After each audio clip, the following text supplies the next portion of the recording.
muleme kulowooza nti ku mikutu gyammwe we mutuvumira buli kivumo nti obululu wetubujja. Abo bategeera. Masaka tewabeerayo musiru. Abo bategeera bye bakola babimanyi. Muleme kulowooza mwe mujja kujja muzine buzinyi mazina mulekaane mutuvume mututiise tubawe akalulu. Eyo nonno tetugenda kukkiriza myeramannyo. Lwaki mwagala nsingekaawo? Era temutegedde? Buuza akulya nti era totegedde? Ssaabasajja Kabaka awangaale. Kigambo ku lwa Holy Alliance nga ssentebe waayo.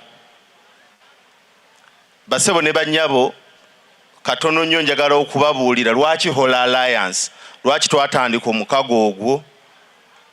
Omukago ogwo twagutandikira mu kiseera we waabeererayo President General wange Asumaani Basalirwa bwe yaleetera etteeka ly'ebisiyaga era Parliament n'eriisa.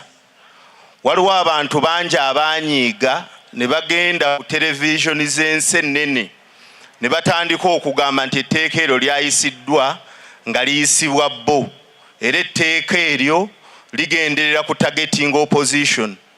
Twavaayo nga tugamba nti ffe tetwa-identifyinga na ndowooza eyo. Ffe tulowooza nti Uganda eyina okuzzibwa ku mulamwa gwa mmoto yaffe eya For God and My Country. Y'ensonga lwaki twavaayo n'omulamwa gwa Holy Alliance. Ekyokubiri, twakizuula nti emikago egizze gikolebwa, ekyamazibwa tegikolebwa mu mutima mulungi. Abantu abazze beetaba mu mikago gye tukola bajja ku mmeeza naye nga buli omu alina ekiso mu mugongo. Buli omu anoonya kusala kulaba ng'ayisaawo interest ye. Era ne mu Holy Alliance twakirabyeko. Waliwo munnaffe alabika ayagala kulabikira ku ballot paper ya 2026 yavuddemu naye nga yeekwasa ensonga zennyini ezamujje mu Holy Alliance ate ye ze yaleeta n'atuguza era ne tukkaanya tutambule nazo. Kyendowooza nti bwe tunaaba tutambula, Ssebo Oweekitiibwa Mpuuga, njagala okuyita otwegatteko mu Holy Alliance kuba ekigendererwa kyaffe kuzza ggwanga ku nnono ya Uganda n'ensi, ku lwa Katonda n'ensi yaffe. Waliwo abantu abalina obutiitiizi obw'enjawulo bwendowooza nti tebulina amakulu. Abantu batya okubuulira abantu nti tetusobola kukkiriza bakulembeze bawagira buli bya bisiyaga kutukulembera, nti tetusobola kukkiriza bakulembeze batunga pini matu kutukulembera. Abantu batya okwogera nti tetusobola kukkiriza bakulembeze beekuba ttatu kutukulembera. Tuzimba ggwanga ki? Abaana baffe tunaabagaana tutya okuwummula amatu nga balaba omukulembeze agawummudde? Abaana baffe tunaabagamba tutya nti temulya bisiyaga nga balaba omukulembeze abiwagira? Eyo y'ensonga lwaki twatandika Holy Alliance era tuyita buli Munnayuganda ayagaliza eggwanga lino obulungi okutwegattako mu Holy Alliance. Abaalabye ekyabadde America, njagala okubawa essuubi Bannayuganda. Mu America wabaddeyo kampeyini nga waliyo abawagizi b'ebisiyaga abakulemberwa Kamala Harris ne ba Democrat, nga waliyo ne ba Trump abagamba nti tulina okusigala ku nnono z'omutonzi, tetulina kuliya bisiyaga, tetulina kujjamu mbuto. Naye abantu abali ku bwakatonda baawangudde. Njagala okubategeeza nti singa tuyimirira ku nnono ezo ezakulwa Katonda n'ensi yaffe, Uganda ejja kuwangula. Abakulembeze ab'ensi, abakulembeze abalimu eddiini bajja kuwangula, tuze eggwanga lyaffe ku nnono. Saagala kusukkawo awo okuggyako Ssebo, njagala okubanjulira Mukulu Kato.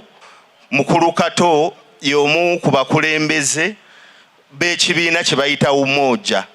Umoja kibiina kya bwannakyewa era kigenda kubanga kiyambako ku Holy Alliance okufandinga activities zaffe, naye tuyita buli Bannayuganda ab'ensa okujja tubeere nga twegatta okugoba abakulembeze abatakyayina nsa. Mwebale nnyo, mwebalire ddala. Mumukubireko okubanga ayina kayogedde agambe kyekigenda okubanga ki ako okugonjoola. Eggwanga lyaffe lyafuna obwetwaze mu 1962 naye Kasokedde nga tufuna bwetwaze eggwanga lyaffe terifunanga mukisa kukyusa buyinza mu mirembe. Buli mukulembeze wa Uganda abadde alina kubuuka mirambo nakuuga mu bitabo bya Musaayi okusobola okutuuka Entebbe. Twali tulowooza nti President Museveni ensonga eyo agenda kugitereeza.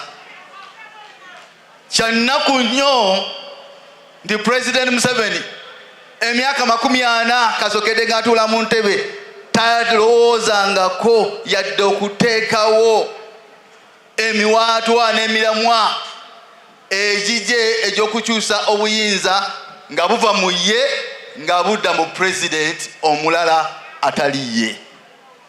Nolwekyo ensonga ya peaceful transfer of power in Uganda is a fundamental question that we must cure and find solution for. Abakulu wano boogedde nnyo ku mugenzi Benedicto Kiwanuka. Tatya mibiri gyaffe. Museveni atya mitwe gyammwe.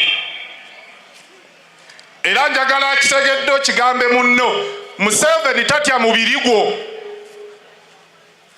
Museveni atya mutwe gwo.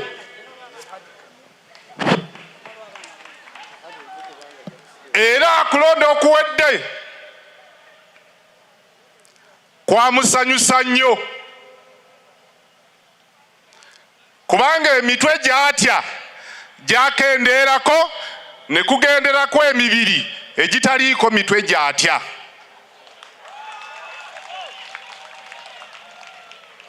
Ekyokubiri,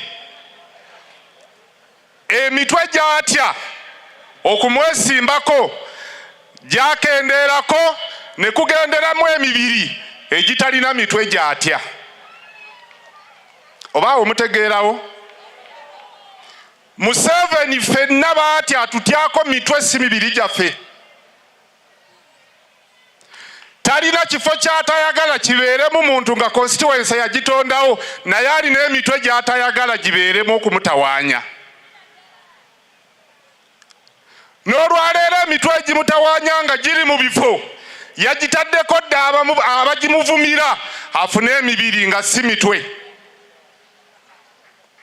Abantu nga bano aboogera mu paalamenti bafunye abavumi nga basasulwa ssente, baveewo ebifo bye batuddemu mugenderemu emibiri nga mwana wattu emitwe ginyumirako bunyumizi ku mibiri, naye ng'emitwe temuliimu kitiisa alina kutya.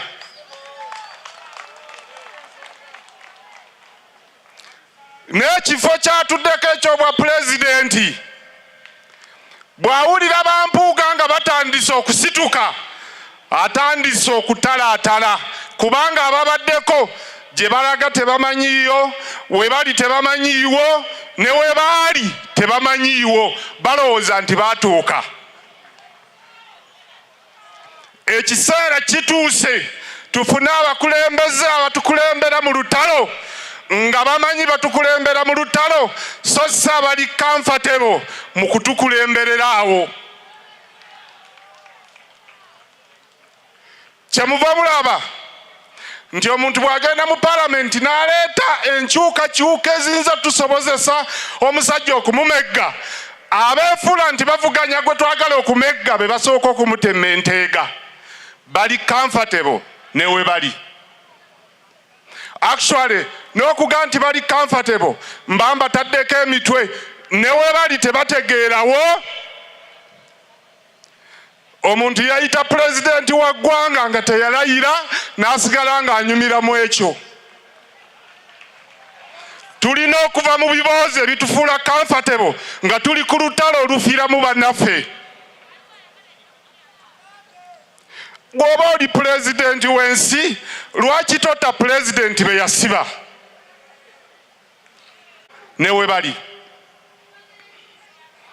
Gamba munno nti tulina okwejja we tuli, tufune balwanyi abatutwala we tulina okuba. bannaffe abamu baatuuka. Era nsanyuse nnyo abategesi bwe batuuzizza Right Honorable Mpuuga. Bannaffe abamu awe bamutuuza bateekawo fulaga zonna ez'eggwanga nga pulezidenti w'eggwanga yatudde ate ne batugaa nti gwe bavuganya. Ebyo ebiboozi eby'ekijega bye bitusibye we tuli. Ekyokubiri, olutalo luno lwabeetegese, olutalo luno lwabateekeddwateekeddwa. Abantu abatayagala kuva we tuli tebaagala kuwulira na gye tubadde. Ebibiina by'obufuzi byonna ebiri wano n'ebitasobodde kubeerawo leero ebyetegese bye tusobola okutambula nabyo, nga byetegese kugenda mu maaso. Okwetegeka kulimu ebintu bingi. Ngenda babuulirako kimu ku byo. Masasi Mpuuga Nsamba, omukenkufu omutendeke, twagala okwaniriza ku lukuŋŋaana lw'oluno olw'olwaleero. Ngenda kwogera ebudakiika butono kubanga omugenyi omulala naye anaatera okuyingira. Yagambye tasobola kubeera sayidi eri nga waliwo ekyanjulwa wano. Naye ekibuuzo ekyatubuuziddwa kye njagala okuddamu mu bigambo bitono. Njagala basomesa Bayibuli kubanga gye nsinga okumanya. Bayibuli esomesa nti abasajja b'e Yeriko abakulembeze bagenda eri nabbi bamuyita Erisa ne bamutegeeza nti ekibuga kyaffe kirungi nnyo naye ensi yaffe tebala. Nabbi ono bwe bamugamba n'abaga nti muleete amazzi nga gali mu mpe n'ekibya, muleete omunnyu, muleete ekibya kipya, n'akiteekamu omunnyu n'aguyiwa amazzi we gatandikira. Abasajja bano baali bamanyi ekizibu ky'ensi eyo nti mazzi. Bassebo ne bannyabo, ekizibu kya Uganda kiri kimu, bakulembeze.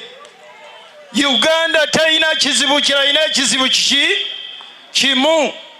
Buli mukulembeze gwe tufuna ayagala kutufuula bizinensi ye, ayagala ffe tukole, ayagala tubeere baddu nga ye bw'abeera mu bibyo. Ekyo kye kizibu kya Uganda. Bayibuli era esomesa ega nti emiti gyatuula okunoonya ani anaagikulembera.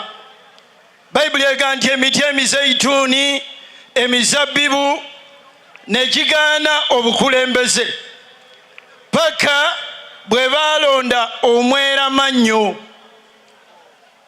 Nkaddemu okawulire, emiti emituufu, emiti egyali kulembedde ne gigaana obukulembeze ne gironda omweramannyo. Ewaffe eri ebuddu gye nva bannabuddu bangi wano, omweramannyo gukunkumuka amaggwa. Bw'olonda omweramannyo okukulembera, bulumi mwogenda okubeeramu essaawa zonna. Twaze bagamba tusazeewo okuva wansi w'omweramannyo mu sizoni eno, twagala muti ogusobola okutukulembera otuwa obukulembeze nga butegeerekeka. Tetugenda kubeera wansi wa myeramannyo, ekyo tetugenda kikkiriza. Njagala kwogera ensonga 3 nze nga Abedi Bwanika. Nze mubatya okwogera byentegeera siriimu. Meeting eyatwala Robert Kyagulanyi Ssentamu Arua nze nagikyeyalinga. Oyo mukaako abadde atudde awo, ono Mabike ne Luwowa be baali bammemba be twalina mu meeting eyo wali ku Centenary Park. Kyagulanyi Kyagulanyi ng'agaanye ogenda Arua okuwagira gwe bayita Kasiyano. Ffe twamutwala Arua kifuba. Bwe mbawulirayo nga mwogera mu Bwanika bamuwa kaadi, bampa kaadi Bwanika kumpa buwi nze. Nga nze ompa buwi kaadi nze. Ng'ompa buwi kaadi nze bansanga ku kkubo mbu ne bampa kaadi. Basebo ne banya muva mu politics oyo w'ekijega. Mbw'osanga Bwanika n'omuwa kaadi ng'omusanga ku kkubo n'ompa kaadi. Nze nakyeyalinga meeting eyatwala Kyagulanyi mu Arua. Wenkyeyalingira meeting nali wawa bweru. Bino kaakano bye bintawaana ne mukulu Kyagulanyi nabyo kambibabuulire biri bisatu. Ekisooka nze sirya bisiyaga siri biwagira ate mbigaanira ddala. Sigenda kuwagira muntu yenna mu bukulembeze ng'oli muwagizi wa bisiyaga. Sigenda kukikola. Oba mumpa akalulu oba temukampa oba munziza mu palamenti oba nedda sigenda kulya bisiyaga. Sirirya bisiyaga siriwagira muntu yenna alina bisiyaga. Bano be bakwano ba Kyagulanyi. Omusajja omu mukwano we asinga mu America minisita wa transport mu gavumenti ya Biden. Bwe baali bamulayisa yagamba bw'ati. Naga ndi musanyufu nnyo okulayira olwaleero nga ne Bawa ng'ali wano naye kaasituke. Agamba nti Bawa ali wayo ate naye musajja. Abantu ne baga nti omusajja oyo bamuyita Peetero.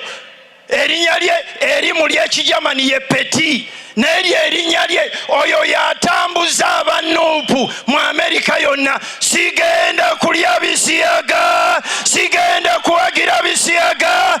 Ebisiyaga mbyegaana. Ekyo sigenda kikkiriza. Gendala enjawukanya ne ttiimu ya mukulu Kyagulanyi nayo kangibabuulire. Emyaka 30 egiyise nafuna akawala ewaka ewange bakayita Rachel. Kajja otukolera nga kausigbogalo. Nenkabuuza nga kamaze otukolera emyaka 3. Rachel otonyinayo kintu kirala ky'osobola kukola? Nenkabuuza tosobola kusoma? Nekasiriikirira nekanga ndi nsobola okuddayo mu ssomero. Rachel neŋŋamba mukyala wange n'amutwala ku ssomero ne bamuwa mu P7 yali akoma mu P5 n'asoma senior 1 2 3 4 n'agenda mu senior 5 n'agenda mu senior 6. Rachel n'agenda n'asoma diploma. Rachel bw'amala okusoma diploma n'afumbira omusajja. Omusajja oyo akulira ekitongole ekinene mu nsi 20 ku lukalu lwa Afrika. Emyaka gino gyonna 10 babadde babeera mu Lavington mu Nairobi. Kati babajuludde bali Pretoria, South Africa. Nategeera luvannyuma nga maze okuweerera Rachel nti bamuzaala mu Misaali mu constituency ya Honorable Mpuuga. Gye bamuzaala. Njagala babuuzaayo ekibuuzo mu abampuliriza. Rachel osobola okutuula naye n'okola olukwe lwenna olukuba Dr. Abedi Bwanika wansi? Baseba ne banyabo abali mu gavumenti eno be basomesa Lubongoya be basomesa Katana. Kaakano Katana nti alwanyisa Museveni. Muli baloge mu abampuliriza. Mumbuulireyo ekintu kimu. Museveni, President Museveni yakola ki Katana, yakola ki Lubongoya? Kyemuba mumbulira nti bakontana ku kino kakali Lubongoya kyava mulwanyisa. Lubongoya abo bali ku bintu bya Gorbachev bwe muba mwagala byankyukakyuka. Lubongoya Lewis Davis tasobola kuleeta wano nkyukakyuka. Tasobola kuleeta kye bayita nkyukakyuka. Mulema okuddeeyo ne mwerimba mbu wali enkyukakyuka egenda okuveeyo nga mulimu David Lewis Lubongoya, nga mulimu Bakatana. Ekyokusatu ekinkontanya ekinene n'abantu abo kwe kuvoola abakulembeze, obukulembeze obw'ennono, obukulembeze bwa Ssaabasajja Kabaka, n'ovuma abantu n'oyagala oteeke wansi buli buli muntu yenna. Mbuuza ekibuuzo, Kyagulanyi oyagala kufuuka kabaka wa Buganda? Oyagala kufuuka katikkiro wa Buganda? Kyagulanyi buli kifo kyonna okyagala? Twakukkiriza otukulembere ne buli kifo kyonna okyetaaga.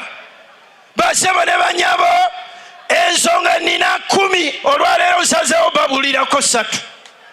Bwe mundaba nga nze sitambula nabo, ebyo bye biŋŋaanya okutambula nabo. Ekyokusatu, nze si be bandeeta mu bye bayita struggle. Kyagulanyi yansangamu nga ndi mu struggle. Nja kubeera mu struggle paka lwe naafuna kyemanyi nti kyekigenda okuyamba bannayuganda. Era nammwe njagala bagamba muleme kubeera bati. Ekyokutya eyo si nnono yaffe. Njagala okwebaza Mukama olunaku olwaleero nti omukulu gwe bayita Honorable Masaasi Mpuuga Nsamba, omutendeke obulungi, asazeewo okukkiriza otukulembera mu kintu kino ffenna we tugenda okwekuŋŋaanyiza kye bayita Democratic Alliance. Kifuuke ennyumba, buli muntu yenna waasobola okukola ki? Waasobola okuyingira. Njagala kumaliriza bwe nti abakimanya kabonera we muli wano muyimuke. Buli wakimanya kabonera muleme kulowooza nti ku mikutu gyammwe we mutuvumira buli kivumo nti obululu we tubujja. Abo bategeera. E Masaka tewabeerayo musiru. Abo bategeera bye bakola babimanyi. Muleme kulowooza mwe mujja kujja muzine buzinyi mazina mulekaane mutuvume mututiise tubawe akalulu. Eyo nnono tetugenda kukkiriza myera mannyo. Lwaki mwagala nsingekaawo? Era temutegedde? Buuza akulya nti era totegedde? Ssaabasajja Kabaka awangaale.